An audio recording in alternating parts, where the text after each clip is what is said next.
Okay, let's get into your reading, Leo. Okay, I wasn't going to say this part out loud, but the cards won't let me skip it. The first thing I felt when I started shuffling for you was money. And I want to be clear, not your money, theirs. There is someone sitting on a kind of stability, a kind of comfort that most people spend their whole lives chasing, and their energy kept pointing back at you the entire time I was laying these out. And if you found this, you found it for a reason. I always say that, but this time I really mean it, because the pull on this reading is specific. It's about one person, and it's about what happens the moment they stop holding back and finally open their mouth to speak to you. So let me just show you what I'm seeing. First card. The Knight of Cups. And honestly, the second I saw this, I smiled because the Knight of Cups is the one who arrives. He's on the horse. He's got the cup in his hand, and he is riding towards someone with his heart held out in front of him. This is not a person sending you a dry little text. This is someone coming to you with an offering. And picture him for a second, because the image tells you everything. He's not empty-handed. He's not showing up to take something from you. He's holding a cup. And in the tarot, the cup is the heart, the emotions, love itself. And he's holding it out toward you like a gift. That's the posture of this whole thing. Someone approaching you with their heart extended, wanting to give, not to take. And here's the thing about him. He moves slow. He doesn't come charging in. And I feel like that's exactly what's been happening with this person. They've been taking their time. And I know how that can feel from the outside. It can feel like they're not interested, but slow and uninterested are not the same thing. Slow usually means it matters to them too much to rush. And I'll be honest with you, that's the part people get wrong the most. When someone goes quiet, we fill the silence with the worst story. They changed their mind. They found someone else. They never really cared. And I've watched so many people talk themselves out of something good just because the other person was slow. But the Knight of Cups doesn't gallop. He never has. That's not his nature. He approaches. He takes his time because what he's carrying is fragile and precious, and he does not want to spill it. Let me keep going. The Two of Cups. Oh, see, this is what I love. The Two of Cups right after the Knight. That's the two of you standing face to face, cups raised, and it's mutual. That word matters, mutual, because I don't want you to hear all this and think you'd just be going along with it for the lifestyle. You wouldn't. You feel something back. This card only shows up when both people are actually drawn to each other. And that's rare, by the way. You can meet 100 people and feel nothing. And then there's the one where it just clicks, where you both feel it at the same time. That's this, that click. And the thing about the Two of Cups is that it's the seed the biggest love stories grow from. It's the first real spark, the one that becomes the whole fire. So when I see it this early in your reading, I'm not thinking fling. I'm thinking foundation. Next. The Ten of Pentacles. Okay, now we're getting into it because this is the luxury. This is the big one. The Ten of Pentacles is the richest card in the whole money suit. There is no bigger one, and it shows a whole estate, a family, gold in every corner. This is not scraping by. This is not a little more breathing room. This is the beautiful home, the ease, the finer things, the kind of life you have probably watched other people live and wondered when it would be your turn. And it landing right after those first two cards, that's the whole story, isn't it? The person comes forward, the connection is real, and the life that opens up behind it is this. And I keep looking at it because the 10 is the very top of its suit. You go all the way from the ace, one little coin, one seed, all the way up to 10. And this is the 10, the peak, the fullest the tarot can possibly show you when it comes to money. So when Spirit hands me the highest money card there is in a reading about your life turning toward luxury, it is not whispering. It's showing you the biggest version of the picture it has. Let me pull again. The Star. Okay, this one actually got me a little. The Star is one of my favorite cards to see because it always shows up after something hard. In the deck, it literally comes right after the most difficult cards, like the storm finally breaking and the sky filling with light. So if you've been through it lately, if there's been a stretch that felt dark and long, the Star is telling you that was the night right before the dawn. And I think it's here to answer the doubt I know some of you are having, the little voice going, this sounds like a fairy tale. This doesn't happen to people like me. And the Star just gently takes that out of your hands and says, trust it. It's real. It's meant for you. And I think a lot of us need permission to believe in good things again, especially if believing has burned us before. So let the Star be that permission. You're allowed to hope. You're allowed to want this out loud. You're allowed to expect something wonderful for once. And one more. The World. Of course it ends on this one. The World is the very last card of the whole tarot, card 21, the end of the journey, and it's the card of everything coming together. Your title said your whole life changes direction, and I promise you I did not see that title when I pulled this. The World is that exact thing. A chapter closing and a completely new one opening. So before I go deeper, I need you to do one thing for me. Comment down below, my luxury life is beginning. Say it even if part of you doesn't believe it yet, because you build the belief one claim at a time. And I mean that. The words you say over your own life become the walls you live inside. So build beautiful ones and stay with me, okay? Because I'm not done. There's so much more in these cards, and I'd never forgive myself if I let you leave without the rest of it. Let me talk about them first. This person. Because the Knight of Cups tells me a lot about who they are, and it's not what you might expect from someone with money. This is not a cold person. The Knight of Cups leads with feeling, with romance, with the heart. So yes, they have the means, but they also have depth.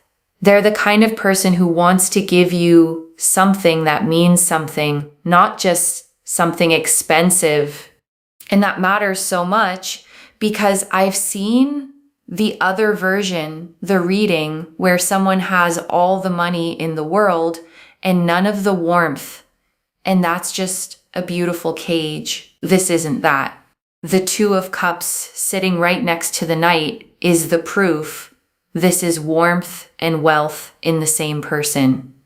Someone who can hand you the whole world and still make you feel like the most treasured thing in it. And I don't say that lightly because I've done enough of these to know both kinds exist. There's the wealthy person who sees people as things to acquire, and being wanted by someone like that is a lonely, hollow feeling, no matter how nice the house is. But that is not the energy on these cards. The Knight of Cups and the Two of Cups together are two of the warmest, most emotionally present cards you can pull. This is someone who will actually see you, who will listen, who will want to know how your day was, not just be seen with you. Now, why have they been so quiet? Because I think you've felt them. You've had that sense of someone on the edges, not quite stepping in, and it's been confusing you. Here's what I get. The Knight of Cups moves slow, because slow is how you move when you're carrying something you're scared to drop. Think about it. You rush the things that don't matter. You're careful with the things that do. And this person is being careful with you. And honestly, with someone in their position, there's often more to it. Status, responsibilities, people watching, someone with a name, with a profile, can't always just move however they want in the moment. They have to think. They have to be deliberate. But deliberate is not the same as unsure. The care is the tell. The care is how much you matter. And think about it from their side for a second. When you have something to lose, you move more carefully. A person with nothing on the line can be reckless. But someone who has built a life, a reputation, a certain standing, they can't just throw themselves at something on a whim. And when the thing they're drawn to is you, someone they can already tell is different, someone they don't want to mess up with, the caution doubles. They'd rather wait and do it right than rush and lose the chance. And you're probably wondering what they'll even say when they do.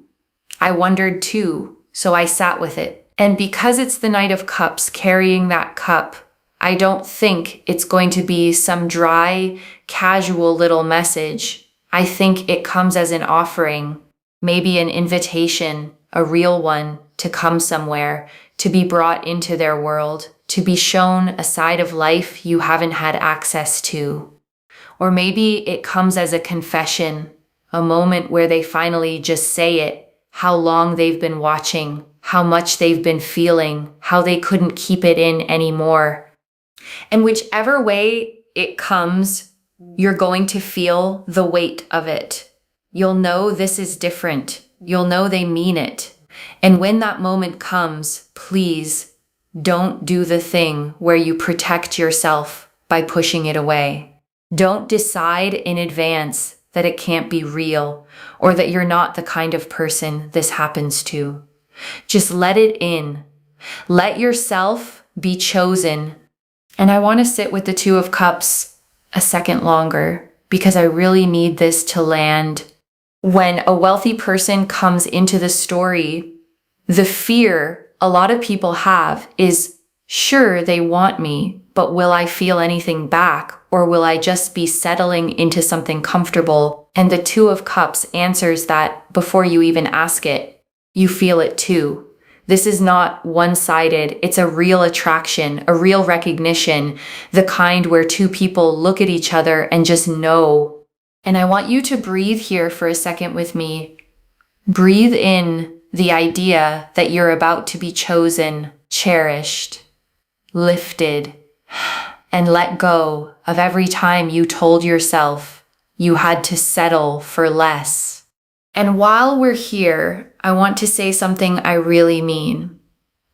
You are not the lucky one in this story, or, okay, you are, but so are they. Because I think when someone with money shows interest, there's this reflex to feel like they're doing you a favor, like you should be grateful just to be noticed. And I need you to drop that right now. The Two of Cups is a card of equals. Two people cups raised at the exact same height. And what you bring to this is not smaller than what they bring. You bring your heart, your realness, the way you love people, and actually mean it. And to someone who's probably surrounded by people who want their money and not much else, a person like you is worth more than anything money could ever buy. So walk in as an equal, head up, knowing exactly what you're worth. Now the money. Let's talk about the 10 of Pentacles properly, because it deserves it. For a long time, I think luxury has been something you looked at from the outside, something other people had. You'd see it, you'd admire it, maybe you'd even let yourself imagine it for a second before you talked yourself back down to being realistic. And the 10 of Pentacles is here to tell you that wall between you and that life is coming down. And I don't just mean a nicer apartment. I mean the home that feels like a sanctuary. I mean not doing the math before you buy something. I mean travel, beauty, the ability to be generous with the people you love without it costing you a sleepless night. The 10 of Pentacles is the kind of wealth that becomes a foundation, one that holds up not just you, but everyone standing near you. And I want to say something gentle here, because I know some of you worry about this. A big life doesn't change who you are. It doesn't make you lose yourself. If anything, it gives you room to finally be yourself, without survival pressing down on you all the time. Think of what you could do, who you could be, if the fear just lifted. That's what this is. And the 10 is generational too. That's the part that gets me. It doesn't just bless you. It reaches to the people around you, the ones you love, the ones who maybe struggled right alongside you. Imagine being the one who gets to lift them, to say, I've got it, don't worry about it, to be the person in your family who finally changes the story for everyone who comes after. That's not a small thing. That's the kind of wealth that echoes.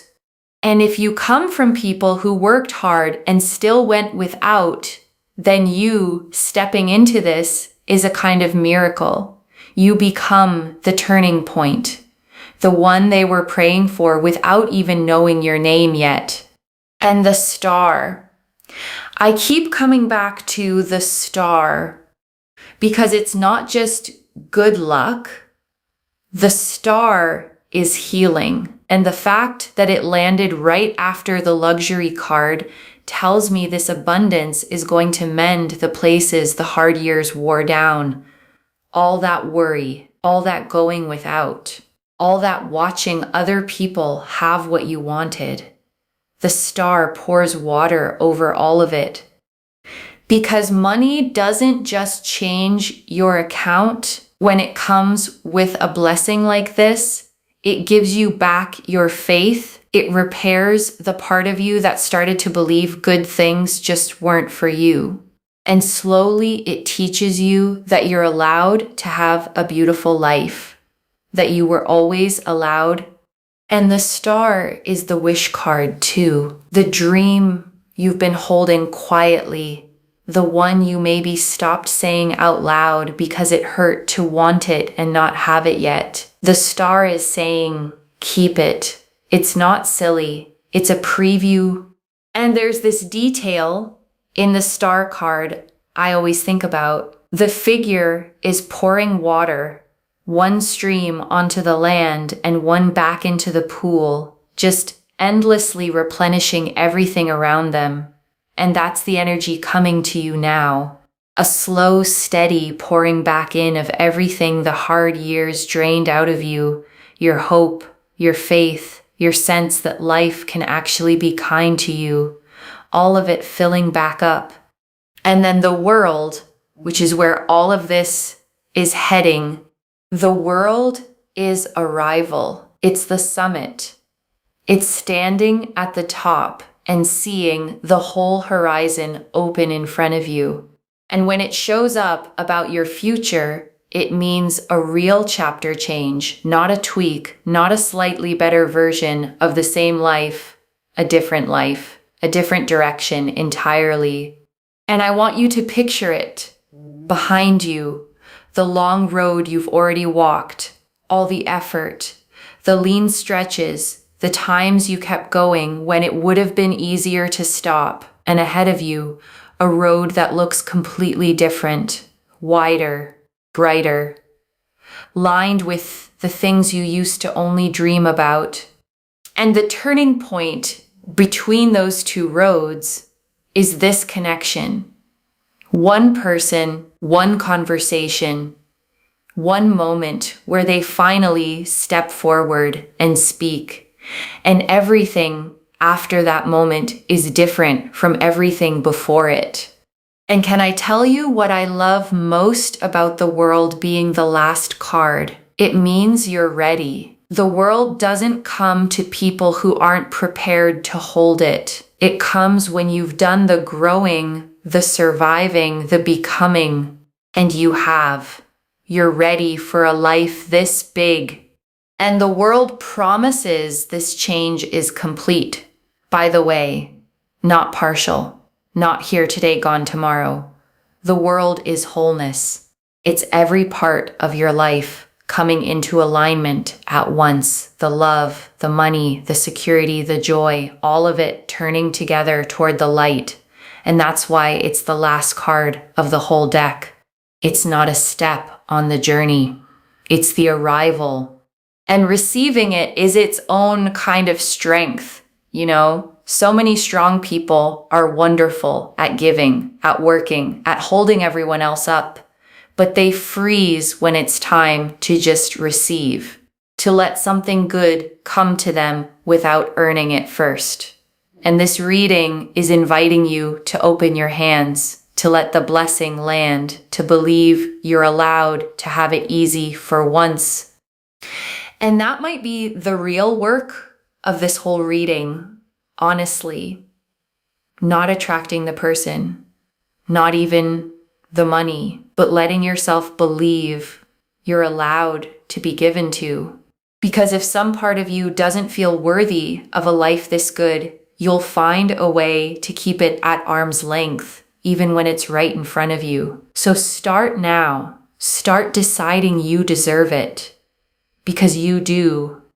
And let me give you something to actually hold on to while you wait for them to speak, because how you carry yourself in the meantime really does matter. First, keep living your life. Don't put everything on pause, waiting by the phone. The version of you they're drawn to is the one who's out there living, glowing, busy with her own world. So stay her. The fuller you live, the more magnetic you get. It's almost funny how that works. The less you wait, the faster they come. Second, start believing the beautiful life is yours before it even shows up, because the star runs on faith. When you can feel it, when you can picture the calm mornings and the paid bills and the ease, you line yourself up with it and you pull it in faster. And third, when it comes, receive it with grace. No flinching, no waiting for the catch. Just yes, yes, this is mine. Yes, I'm ready. And I want to speak for a moment to the wealthy part specifically, because there's a reason someone with real means would be this drawn to you. When a person has money, status, a certain life, they get a lot of attention, but most of it is about what they have, not who they are. People perform for them. People angle. And after enough of that, it all blurs together. And then there's you, someone who isn't performing, someone with your own life, your own drive, your own warmth, not chasing them, not angling, just being genuinely yourself. And to someone surrounded by performance, That realness is the rarest thing in the world. You can't buy it, you can't fake it. And the person who has everything money can buy knows better than anyone how priceless the things it can't buy really are. That's you. That's why you stand out. So let me pull it all together for you. The Knight of Cups, the wealthy one riding toward you with their heart out. The Two of Cups, the connection that's real on both sides. The Ten of Pentacles, the luxury life it opens. The Star, the blessing that says trust it. And the World, your whole life turning onto a new road. And do you see how they build on each other? It's not 5 random cards.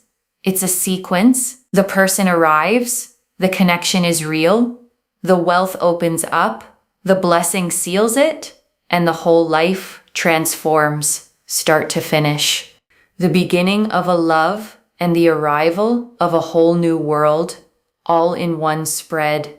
And let me say it one last time, slow, so it really sinks in.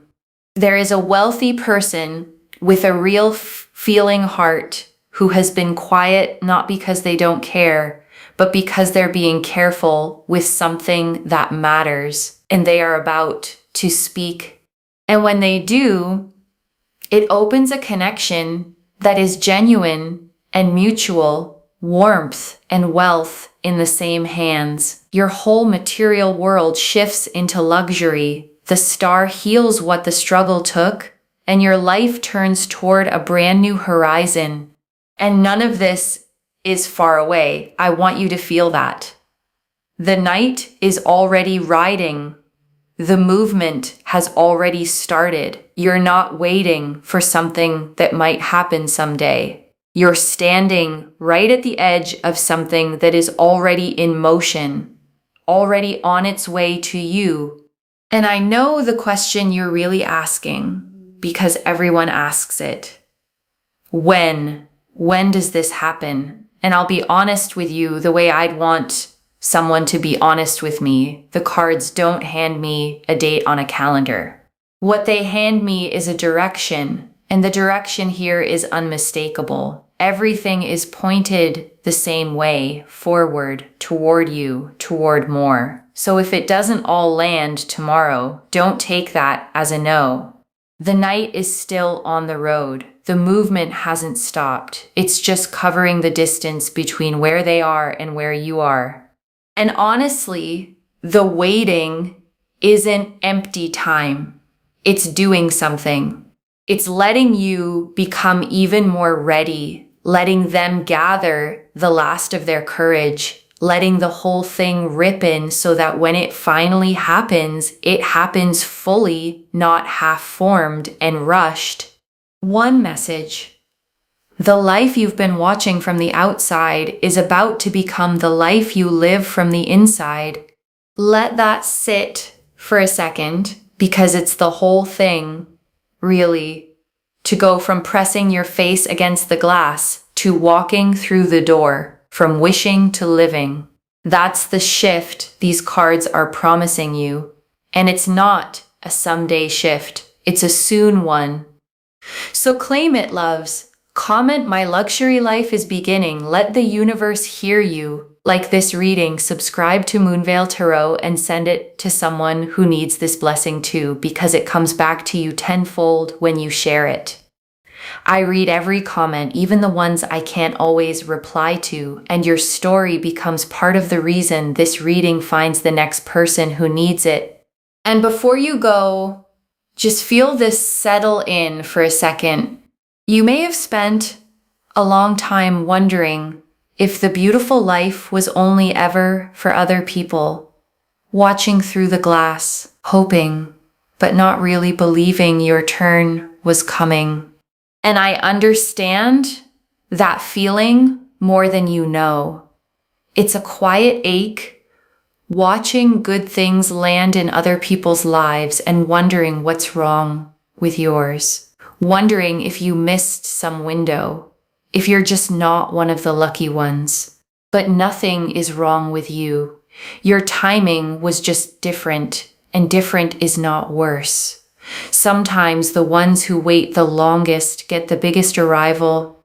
And this reading found you to tell you it is. Someone with the means and the heart to change everything is about to step forward, and the life you dreamed about from the outside is about to become the one you wake up in. So hold your head up. You're worthy of being chosen, worthy of luxury, worthy of a love that lifts you. And when this person finally speaks, I want you to think back to right now, to this reading, and just smile, because you were told and you were ready and you claimed it before it even arrived. And I want to leave you with one more thought, because I think you need it. The fact that this reading reached you today, out of everything you could have been watching, out of all the noise, this is the one that stopped you. That's not random. The timing means something. You needed to hear this right now, at this exact point on your road, because you are so much closer to the turn than it feels. This reading is a little marker left for you to find, one that says, hold on, believe. It's almost here. And I know how hard it can be to believe good things when you've been let down before. I know how tempting it is to armor up, to expect the worst so you're never disappointed. But just this once, I'm asking you to leave a little door open, because the cards are not showing me disappointment. They're showing me the knight riding in, the 2 cups raised, the golden estate, the star in the sky, and the whole world opening. That's not a maybe, that's a coming. Take care of yourself. Bye, loves.